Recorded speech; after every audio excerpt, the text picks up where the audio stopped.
কদমতলায় বিপুল পরিমাণ সেগুনের টিম্বার জব্দ, পলাতক কাঠ মাফিয়া। শক্ত হাতে তাদেরকে দমন করতে মাঠ ছাড়েনি বনকর্মীরাও।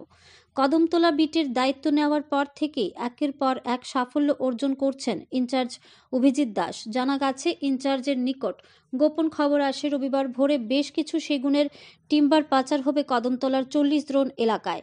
সেই খবরের ওপর ভিত্তি করে উনি দলবল নিয়ে উক্ত এলাকায় টহল দিলে আসে সাফল্য। কদমতলা গ্রাম পঞ্চায়েতের 6 নং ওয়ার্ড এলাকায় চেরাই সেগুনের টিম্বার বোঝাই বোলেরো গাড়ি দ্রুত গতিতে পালাতে গিয়ে উল্টে পড়ে ক্ষেতের জমিতে।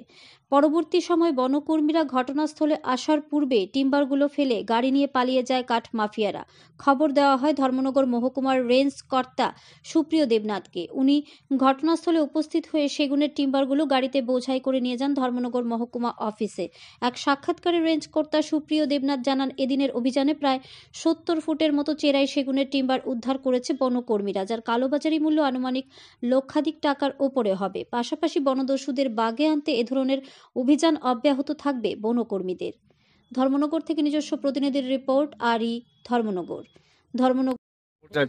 কদমতলার 6 নম্বর ওয়ার্ডে কিছু কাঠ আছে, তো আমরা সেই অনুযায়ী আমাদের স্টাফ নিয়ে আই এবং আসার পরে এখানে কিছু কাঠ পাই। তো আমরা সিজ করছি আনুমানিক 70 সিএফটি কাঠ হবো, যার বাজার মূল্য প্রায় 1 লাখ টাকার মতো আছে।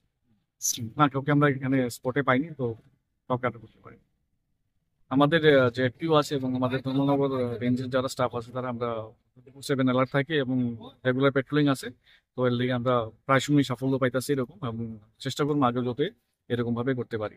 আর যারা আপনাদের মাধ্যমে মিডিয়ার মাধ্যমে নিউজটা দেখবেন তাদের কাছে আমরা একটা আপিল থাকবো যে কোনো জায়গাতে যদি এরকম অবৈধ কার্ড থাকে বা অবৈধ কার্ড নিয়ে যাইতেছে এরকম নিউজ থাকে, আমরা অতি সত্বর ওই ইনফরমেশনটা দিবেন, যাতে করে আমরা পরিবেশের ভারসাম্য রক্ষা করতে সবাই একসাথে মিলে কাজ করতে পারি।